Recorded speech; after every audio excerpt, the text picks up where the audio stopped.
Squeaks and I were just playing with some blocks. You know, it may not seem like it, but the cities and towns that we live in are all built using the same rules as our little pretend village over here. It's just that the real ones are bigger. And one of our viewers, 6-year-old Hannah from the UK, wanted to know how some of the things that we build stay standing. So she sent us a really great question. Why are bridges so strong? Excellent question. Sometimes when a road or railroad track needs to go across something big like a river or a deep valley, experts called engineers design and build bridges to do that job. And bridges can be really busy. Take, for example, what's said to be the world's busiest bridge, the George Washington Bridge in New York City. Look at all those cars and trucks. It has to be pretty sturdy to carry so many people and cars. For a bridge to carry that much weight, it has to be built of special material like iron and steel. But it takes more than tough materials to make a strong bridge. So let's look at how bridges work.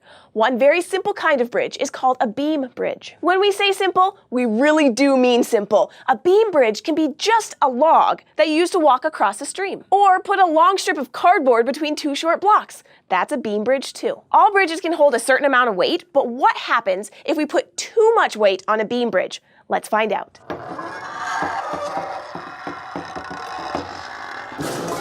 It collapses. So a bridge that carries trucks and cars, which are very heavy, would have to be stronger than a bridge that carries bikes or people on foot, which are lighter. So how do we make stronger bridges? Well, over time, people have learned that certain shapes can be used to make stronger bridges. Take a look at this railroad bridge. It has to be strong because it carries trains. What shape do you see?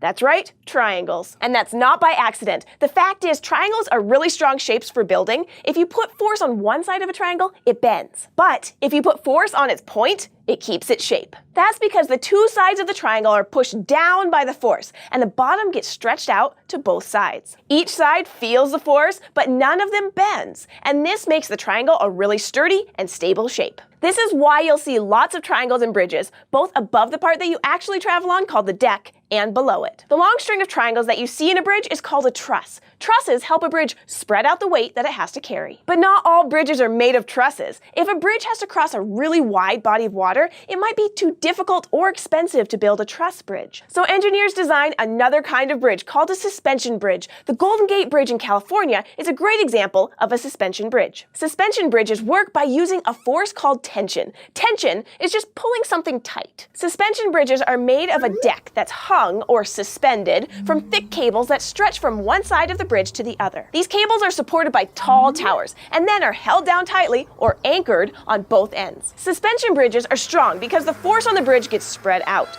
The weight of the cars or trains or horses, whatever's traveling across it, pulls on the cables, creating tension. Those cables then pull down on the towers and also pull on the anchors on either end of the bridge to hold up the deck. I could go on and on about all kinds of clever bridges, but basically, bridges are strong not only because they're made of strong materials, but also because of the smart designs dreamed up and planned by engineers. So thanks for asking, Hannah, and thank you for hanging out with us at SciShow Kids. See you next time.